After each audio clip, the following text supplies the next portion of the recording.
history as the pick for, I don't know what to do in bottom lane, I'm just going to sit there so we can sack this lane and farm from range. But they picked it against a team that had Rumble, and Rumble has pretty much no way to ever close distance onto Ezreal. Yeah. He can get the first tick of the equalizer off on you and you just E out of it, and oh, okay, I don't care anymore. So really like the adaptation there, making sure they were playing into the situation. Let's start off the draft now. First ban coming out from C9 is Soraka. They don't want to deal with any of that bot lane or top lane Soraka tech that's new age these days. Also banning out the Lucian and the Set. Immortals ban out Braum. I'll give you one guess. Close your eyes if you haven't seen it already on what thing they banned out. Otherwise, hint, hint, it's Akali, and we'll see what the last one is. I thought you were going to predict the final ban. I'm like, oh, what's Flowers going for? There's a lot no, of I'm just making it Akali's always banned, Joe. Yeah, it's true. 100%.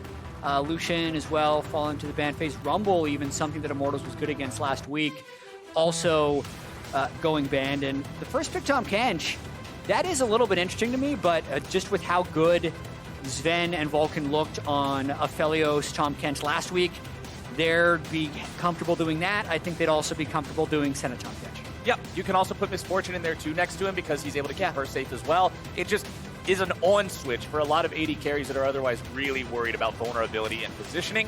Speaking of positioning, nothing to knock you out of your position like one of those big casks coming in from the fat man. Gragas locked in for Immortals. Smith, you'll be piloting. Yeah, Gragas has just this incredible win rate in the LEC, actually. And I do know, especially with Soaz having a lot of connections, Ika coming from the French League, also Zabutin being a French caster, would, I think, look a lot more to the LEC than maybe a lot of LCS teams and determining what like a jungle power pick could be. Because we've seen Gragas fall through a lot of pick ban phases just today, but a very early lock-in here for Immortals. And there's the Senna lock.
What's it going to be, Cloud9? One more to go. Do they want to look towards another one of the champion pools? Is there an 80 carry they want to ban out, maybe? Or are they confident that Cassiopeia is going to the bottom side? It will be Aphelios, so they don't want to have to deal with that. Him being another one of those champions is very popular as of recent. Yeah, don't want to say, hey, we're sure that it's going to be Cassio bot again. It's smarter to do it this way. Now we're going to get to see a little bit more finality on what this composition could look like. They do need physical damage somewhere. Well, if you want some physical damage and you've got a Gragas on your team, there you go. You know, I'm liking these Immortals drafts. They're giving us diversity. We got the Trundle in week 1. We got the Cassio bot. We got the Zoe Ezreal poke comp. And a Pantheon. This is good. This is good. So this Pantheon Elise works very similarly to Renekton Elise. Yeah. Because it's point and click stun. Elise follows up with a Cocoon. Wham Bam, thank you, ma'am. They're bursted down. Adios, 300 gold. About time we see some Pantheon in the LCS. It was basically perma pick ban in the week and a half of LPL that we saw, and then it hit NA and just nobody was touching it, which was just really strange. A Karma. So I was excited about the Yasuo and the Pantheon. I'm not as excited about the Karma, especially. Immortals did this last week, where they picked a champion the patch before it got buffed. So they did it with Trundle between 10-1 and 10-2, and now they're doing it with top lane Karma between 10-2 and 10-3. Compositionally, like, the Cassio does look like it's going to be bottom lane, pending a last-second swap, which they could do. The comp doesn't look bad for Immortals. Yasuo Gragas is a classic mid-lane duo of power. Yeah, if you look over on the side of Cloud9, they're also very AD heavy. Yeah. Senna, Pantheon, Gangplank. Of course, Gangplank has the magic damage from his ultimate, so that's a little bit not AD, I guess. But the main AP threat here is Elise. If Elise falls behind the curve of the game and you've got some Ninja Tabbies and an Hourglass with your Gragas, you feel pretty comfortable initiating into a squad like this pretty much all the time. Yeah, I mean, we've seen such varied games today. We saw the first game with COG where we got the Kale versus Set, like, super late game. We had that amazing back and forth, like, meta composition team between Dignitas and TL. And now we get this where the only player to play Cassio bot lane in the LCS pulls it back out again. We get the Yasuo and Karma coming out of solo lanes. And we see our first LCS Pantheon. I'm excited. And with how good Cloud9 looked in week number 1, if Immortals wins this, I think this is the one that changes the minds of a lot of people who are doubting Immortals. Yeah. Because, yes, they beat TSM. Yes, that was a surprise. I think you could comb the depths of the internet and not find a whole lot of people who think TSM are doing real hot right now. TSM, Immortals played better than what people were expecting. TSM also played worse. So let's see if Immortals can now step up and take down a team that everybody else is hype on, because that says a lot to me. Yeah, and I am very hype on C9 after week 1, to be completely clear. Like, the expectations for this team got set very high for me after seeing their performance with the 24-minute win over Liquid, and then just the way they manipulated side waves against the Golden Guardians. Adding on top of how clean and effective their bottom lane looked. So I'm just expecting a high level of execution from C9 if they're looking to carry through. And that's why, as you mentioned, it would be very impressive if Immortals pulls out a win. And as we wait for the action to truly break out with the minions, let's go ahead and check in. We got a sideline report with Zabuti. Thanks, guys. Here was Zabutin. Rough week for Immortals, a little shaky. What was the difference made coming into week 2? I mean, for week 1, we had exactly 2 days of Scrim, so it was borderline playable. So the win has to be put on the players. The staff borderline didn't do anything beside the draft. We're still trying to find our identity as a team. It takes a little bit more time than like 6 days. So we're kind of heading games. The draft might seem a little bit weird for some people, but I mean, it's kind of like in the process of finding how we want to play the game, and let's hope for a win today. And now that everyone has had more than those 2 days of practice, how's everyone gelling together? I mean, it's pretty good. As I say, it's a slow process. Sometimes it clicks in a day, sometimes it takes a little bit of time, but I'm not too worried about like distant clicking eventually. It's just time is all it takes. Thank you, Zop. Throwing it back to the guys for some action. All right, we got the invade from Cloud9 here at the blue buff of Immortals. It's a smite fight for the level 1 buff. Or is he just going to lose all his patience? No, they've got him stuck there with a half bar of patience at the very edge of the ramp. That's Flabber able to get the level 2. This could go very bad for Immortals. Damage coming through there. Flash force out from Hakuo, and that's a successful invade from C9. And he's sticking around for the Gromp. Xmithy still has his smite. I like what Xmithy's doing, because he could easily get level 2 off of here. Liked the early play, don't like to stay for the Gromp by C9. Yeah, and he ends up backing away. Wow, that's what you can do a little bit with Tahm Kench or Braum as you try and do those early level 1 invades to get pressure, but overall, well played. Cloud9 expending their own heal in that one, so it means that they will be down that combat summoner. If Xmithy wants to get involved in a bottom lane gank early on, they'll have a bit more damage in that one, but it's even scarier for this side of Immortals because of the fact that Hakuo doesn't have that flash. Mid lane here, Aika versus Niski. Niski taking control of the lane early on. Pantheon, we remember him back in the Worlds days where he was just pick bans here. And by pick bans here, I mean banned the entire time except for one pick during the play-in stage because he was just that strong.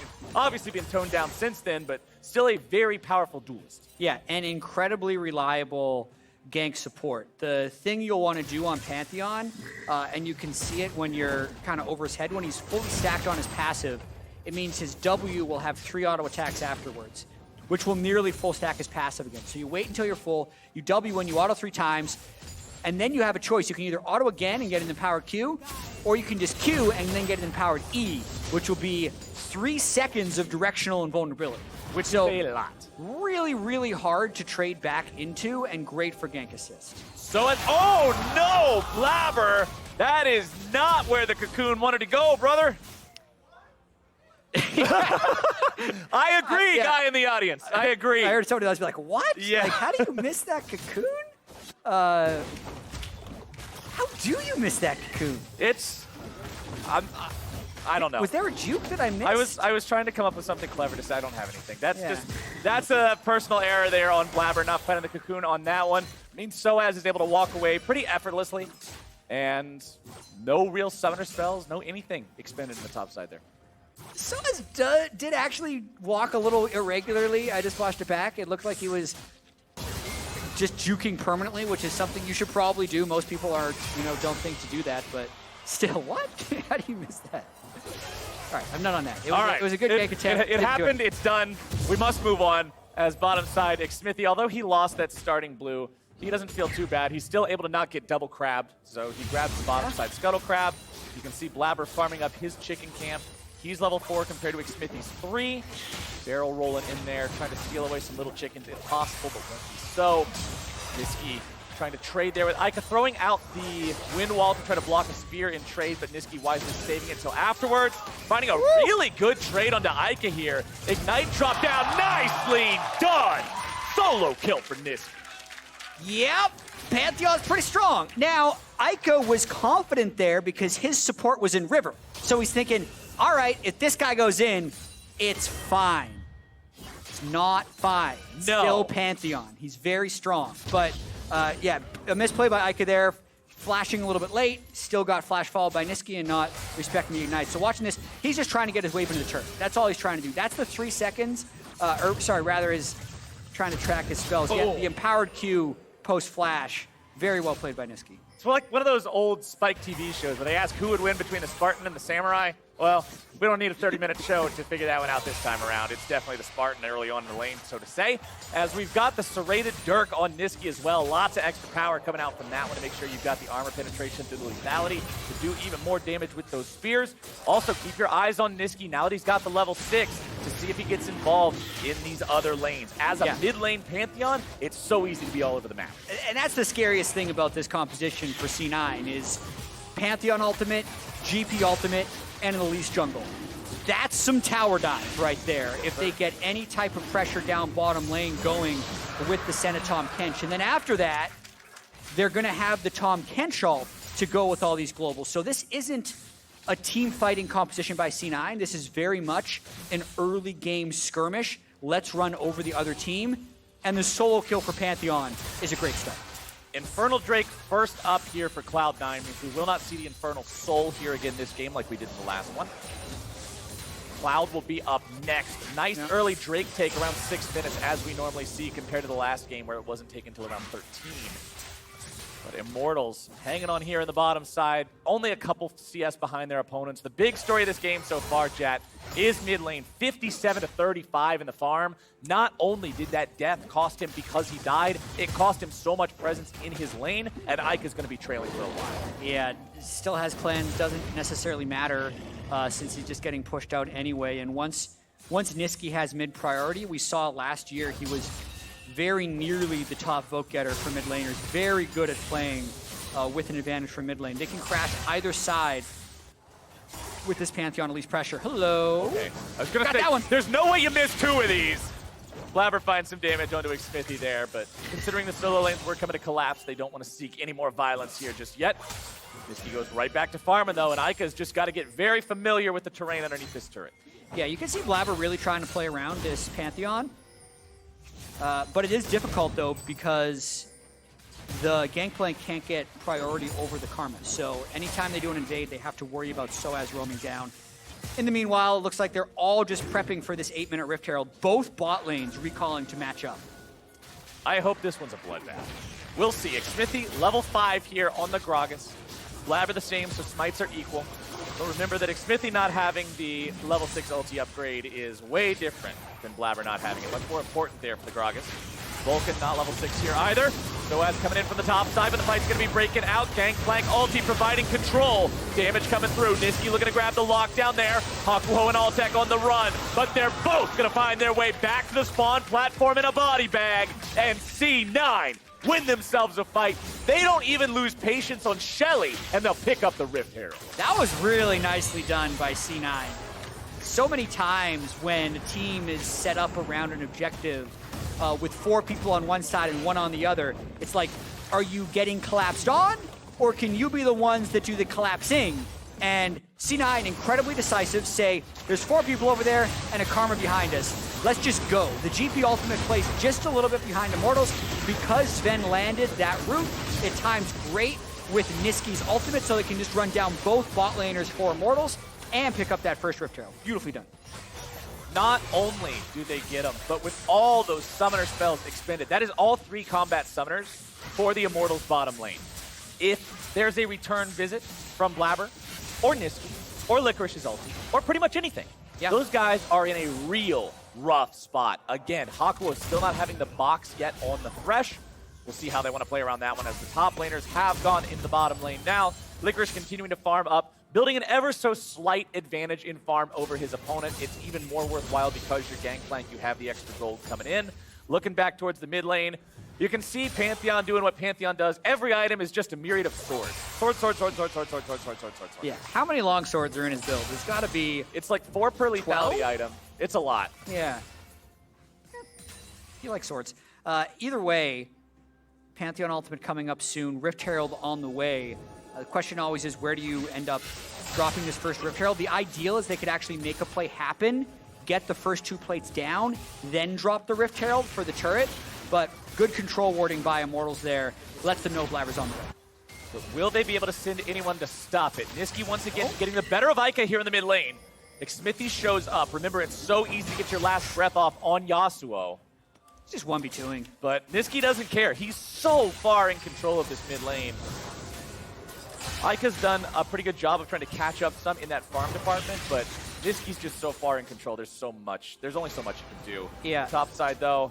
Rift Herald still not summoned up by Blabber. They're doing what you were talking about. They're taking down the easy plates with their personal damage and then waiting to use Shelly for the next 2 because her damage will always just take 2 of them out. Boom! There you go.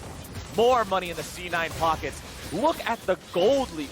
Last game didn't have this kind of a gold lead till 30 minutes in, and now Cloud9 will take the first turret. A couple more auto attacks should do the trick, and that's going to put them up almost 4,000 gold over Immortal.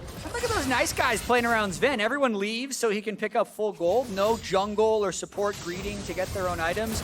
It's the right call in this situation as well when you have that type of early game lead, giving Sven as much power as possible. But they're likely set up just right for this as well. They can do their resets, they'll get back on the map, and now they'll move toward Cloud Drake. They're just so clean this game. Let's throw back to what we were talking about when we were first introducing this game. Sven and Vulcan looking like such a big upgrade in the bottom lane for Cloud9, and Sven just seems so much more comfortable on this team than what we saw him on TSM. He was part of the TSM roster that didn't click, part of the import with Mithy there, as Altec's nearly taken out. Nisqy can't quite find the kill, but Sven just seems to be in his element here in these first couple weeks. Yeah, and it's twofold, right? Like the C9 last year was actually very good. They were second place in both regular season splits. So quick with the 5 games. They're going for Soaz. Soaz, are you getting away from this one? Well, he got licked and he got sticked. And that'll be all she wrote. Blabber grabs the kill on that one, at least up to 1-0-2. Damn. That was they just make it look easy. Other teams have such a hard time making early game plays happen. C9, already 2 Drakes, 1 Rift Herald on their way to getting a large amount of plates. But to get back, as long as I don't cast a curse, the clean play, to get back to this, like, they're also playing around Sven. Last year, C9 didn't play around Sneaky. They were so much a soul lane team. Like, we must play around these soul lanes, and then Sneaky will be there in team fights. This team is like, from the looks of it, in 3 games, an early game team. however it works, right? Whatever is the best place for us to go is where we will go. It's not necessarily like they're camping Sven or camping Niski, but they're just making these highly efficient, aggressive plays, and they're 5,000 gold up. That kind of malleability is awesome because it means that you can adapt to each and every game instead of always being pigeonholed into this one strategy that teams are able to figure out and play around. If you can trust every single lane to step up when need be, but also to play weak side when need be. Not every player can do both. Some people are very inclined towards one or the other, as we'll see Licorice going for the trade here against Soaz. The root comes out, Licorice eats the orange, looking for more barrels, and he forces the flash out of Soaz. And we saw what happened the last time Soaz's flash was down. TK came down bottom and they dove him. So that type of aggression in the solo lane, very beneficial to be able to set up more plays. It's the only flash that's actually down on Immortals right now. And it just gives another thing for C9 to add to, like, what is our next play going to be? And remember, because we are now on 10.2, it means we're on the patch where the cloaks of agility have been nerfed. You can no longer just grab 2 cloaks early on in the game for Yasuo to have 100% crit whenever he feels like it. So that sort of a build for both Yasuo and Marksman has been removed from the game. And that means that we are going to need to see the 2 real crit items before 100% crit comes online for Ica, who's still behind this game, as Cloud9 will once again go in, steal things away, and Vulcan just hops over with a blast cone as Blabber secures the red. That was well played by both sides, actually. Smithy knew there was something afoot, didn't have vision, but by aggroing the red will then go towards the next closest thing. Yes. So the red is actually his ward, if that makes sense. And it let him know something was in the brush. Once C9 was spotted, they just pulled the red back to make sure they'd win the smite, get it, now they go for their second kill. Fun tip for, that's actually a really good tip for solo queue jungling as well. That's one thing that I remember back however many seasons ago I first learned that. When you think you're going to be counter jungled, you shoot the whatever creep camp it is, you shoot it. If something seems wrong, if they're not walking towards you, if they run the other way, it's not the AI messing up. It's the fact that somebody's trying to set up a trap. Absolutely. Now with the second Rift Herald, where do they go next? Well, they tried for the flash of Soaz. Rare misplay from C9 so far this game, actually going in a little bit early and without any type of space to cut people off.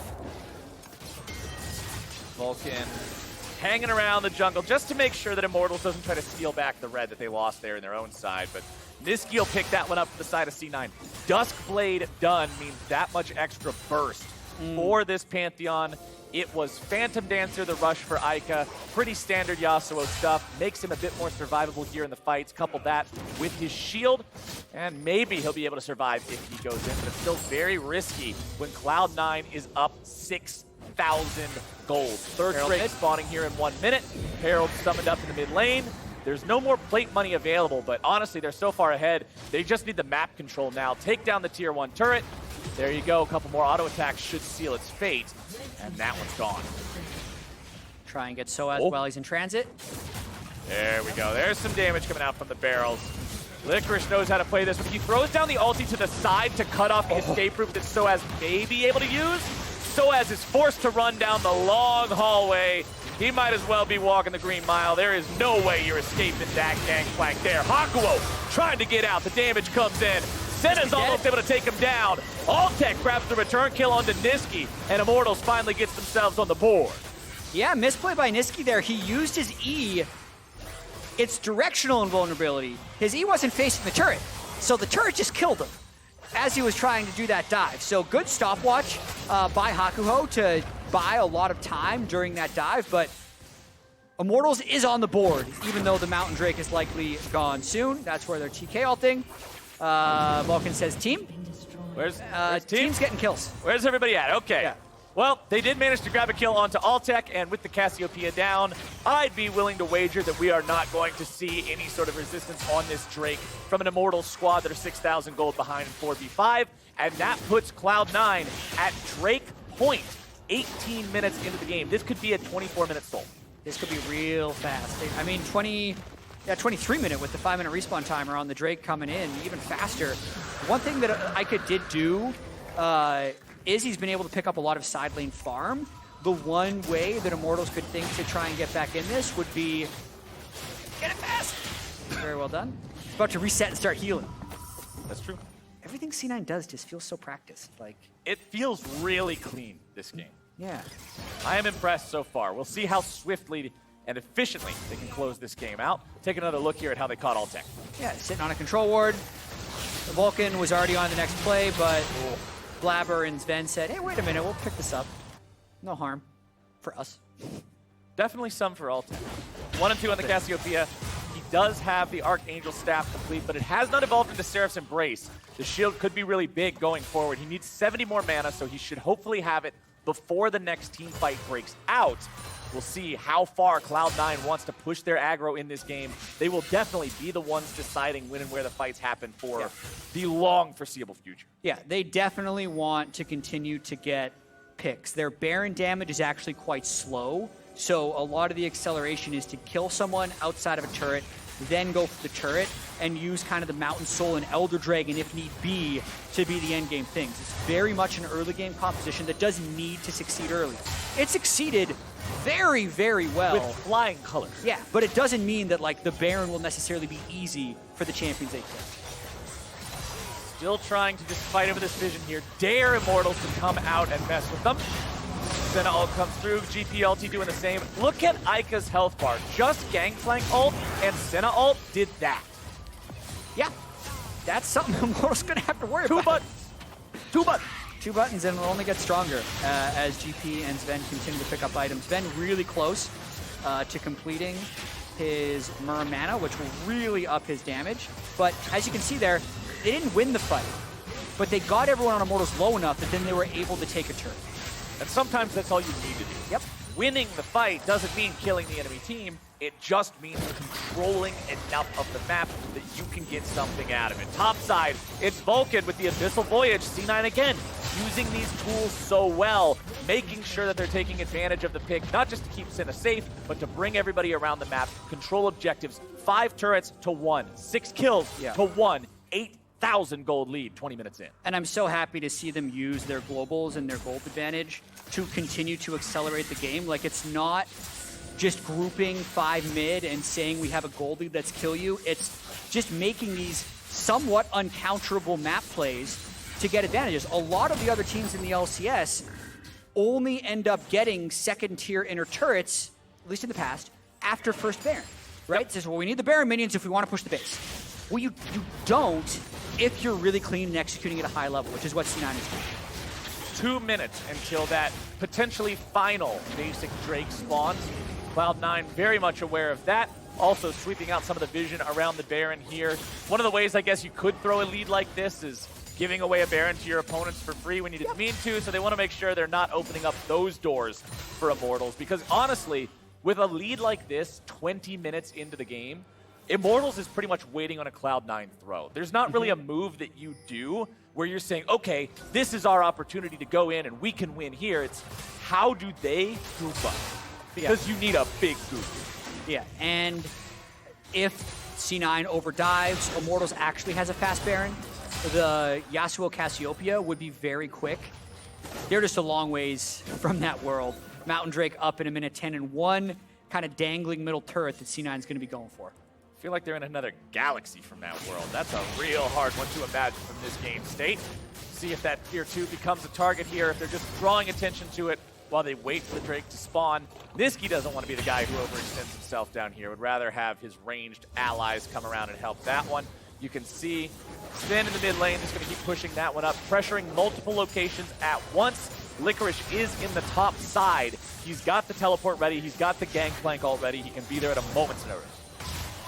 Yep, just getting as much poke in as possible. This is the one point in the game where C9 doesn't need to be accelerating the pace.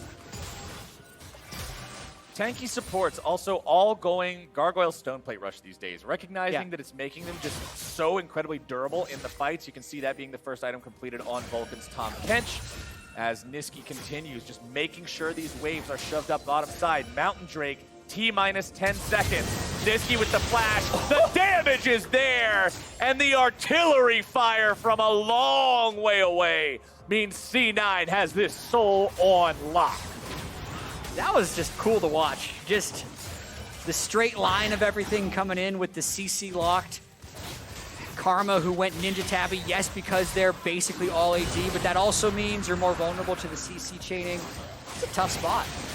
Mountain Soul secured by Cloud9 now makes it even that much harder to punish this team if they go too far. If somebody gets caught out, extra shielding makes them so much more durable. It's now Elder 6 minutes from now. That'll be around the 30-minute mark. Baron is on the table. All of the turrets except that bottom lane tier 2 outside of the Immortals base have already been claimed.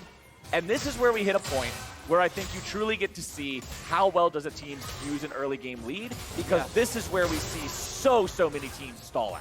For sure, and C9 in week 1 had the fastest average game time of any team. It was 29 minutes roughly. You'd hope to see them be able to close this one before then. They'll also have a chance to get an Elder Dragon before 30 because of how efficient they've been with things. So if it does come to that, you could see it happen, but I'm kind of expecting them, especially with the way they're pushing these side waves and how much threat Nisqy has. Nisqy will be able to push a wave in. If Immortals comes to look towards Baron, then they can put a GP ult with the Pantheon ult and just kind of dive in to kill Immortals, and that should probably do it, but we'll have to see if they can execute. Worth noting, Immortals does have the items to make a recipe for a potential miracle turnaround in a fight. You've got Xmithy with the stopwatch to throw in a cast and then buy himself some time. Both carries now also on 2 items. Yasuo with the Infinity Edge Power Spike. Leandri's fully completed there for Altex Cassiopeia. But will it be enough in the face of an over 10,000 gold deficit? Cloud9 wants to say no, as Nisqy, Vulcan, and Blabber will roam through the jungle here, clearing out some vision along the way. They see the blue trinket placed down there, steal that red away, give that one over to Sven. There we go, pick up a soul as well. What's the soul count on Senna?